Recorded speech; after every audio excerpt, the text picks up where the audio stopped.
der er jo som også det fremgår, der er jo tegnet en streg i sandet, at nu skal man ikke gå videre end det, som man har sagt.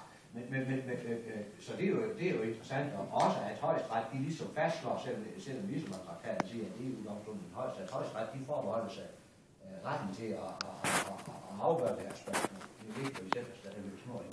Men selv der er tegnet streg i sandet, så kræver det opmærksomhed fra vores side. Fordi hvis der er ingen, der reagerer, på, at man bifler, så går den jo. Og det må vi jo holde os for øje.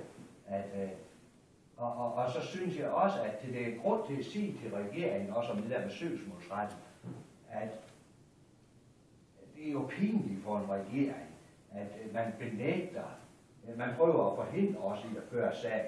En hver ordentlig regering vil jo sige, at vi er enige med jer i, at vi skal have grundloven overholdt, så derfor så vil vi selvfølgelig ikke lægge nogle formalistiske hindringer i vejen. Jeg synes, det er pinligt for en regering, og jeg synes, en positiv ting i den her sag også, det er, nu bliver jo talt så meget om den der beretning interesse, men Højesteret har dog ligesom sagt til regeringen, at søgsmålsretten, den er lidt større, end I tror, at den er. Højesteret har jo givet os lov til før sagen, og har ligesom sagt, at altså regeringen, de kan ikke sådan lige uden videre komme afsted med at afvise os. Det synes jeg også, det er en konstruktiv ting. Højesteret har ligesom, tror det karakterer, har sagt, at det er stadigvæk os, der bestemmer, og de er ved at give os søgsmålsret også sagt, at det er ikke fortolket ret vidt, at I får lov til at føre sagerne. Det synes jeg, det er konstruktivt. Ja. Og jeg vil gerne høre, om jeg har en kommentar til den manglende retsdækning for de store medier.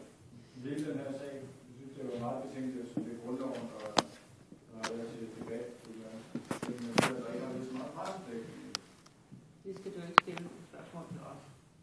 Det gør jeg. Så kan jeg godt sige lidt om det, men altså, pressen er jo først mødt op her, da vi kom i Højesteret. Så blev det pludselig lidt interessant, ikke? De var jo derovre, ikke? Nu bliver det spændende at se, hvad de har bragt. Men ellers kan jeg sige, at nu har jeg arbejdet med her i 4 år og 9 måneder. Og vi har sat adskillige pressemeddelelser ud. Der kom en journalist, der sagde, at vi har ikke fået nogen pressemeddelelse om, hvad der skal ske her i dag. Nå, men der er blevet sendt masser af pressemeddelelser ud, og jeg har sendt pressemeddelelser ud i over 4 år, så pressen er blevet forsynet. Men vi har ikke set meget til pressen. Og jeg kan ikke forklare, hvorfor pressen er så tilbageholdende. Er det fordi de ikke vil? Er det fordi de ikke kan? Er det fordi de ikke tør? What's the problem? Er det fordi de siger, det er der ikke noget bang i at sige sådan, oplyse om sådan nogle betydningsfulde sager, langt overskrider betydningen af, at der er desværre med at sige, en der er blevet overfaldet nede i Faxe. Men sådan vurderer pressen vel nyheder på en anden måde, end vi vurderer politisk væsentlighed. Så det tror jeg er svaret på det, og det er selvfølgelig meget, meget nedstillende, og det er for demokrati jo depraverende at opleve, at det får sådan, at vi må bare blive med at køre på. Men jeg vil godt få en lille ting til at sige, det bliver interessant at se, hvordan politikerne nu vil tolke den her dom. Eller man fra politisk hold vil tolke den her dom. Man kan måske forestille sig, at de vil tolke på den måde, nå ja, men vi kan jo godt lave nogle ændringer også på EU's konstruktion, fordi det er der ikke suverænitetsafgivelse ved. Så det gør jo ikke noget. Det gik jo igennem her. Så hvad gør det? Sådan kan det jo måske blive forstået. Altså, jeg er bange for, at de vil blive, eller bange for, når jeg siger bange for, så det er fordi, jeg synes, det er en af formålene er, at man bør sikre, at offentligheden er klar over, hvor meget suverænitetsafgivelse der egentlig sker ved Lisabon-traktaten, og det er aldrig nogen, der har fortalt det. Ja. Og den her sag hjælper desværre ikke på det, fordi når vi går ind på de detaljepunkterne, eller de enkelte emneområder, så siger jeg faktisk, at det egner sig til at blive prøvet i den her sag.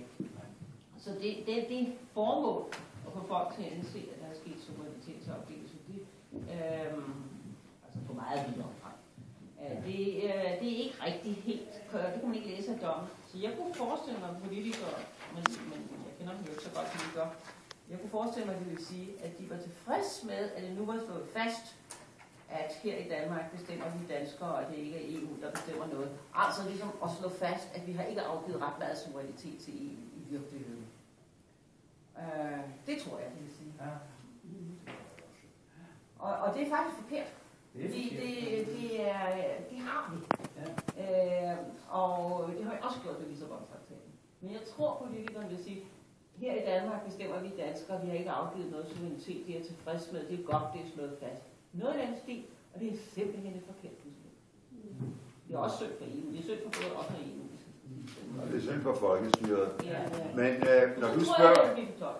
når du spørger, hvorfor pressen ikke interesserer sig for det, og der ikke er nogen journalister oppe i dag, så er det fordi pressen interesserer sig for sensationer. Altså hvis sagen havde fået det udfald, at denne her Lissabon-traktat er vedtaget i strid med grundloven, og derfor skal den gå om, så havde det været en sensation. Så var pressen mødt op, talstærkt. Men pressen, uden at sige noget negativt, interesserer sig meget sjældent for materierne, for det saglige. De interesserer sig for business.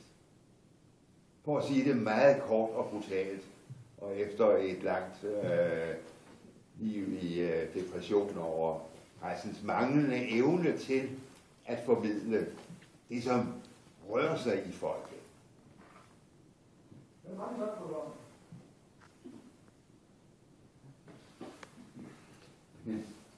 Et pressemøde uden presse. Et presset møde.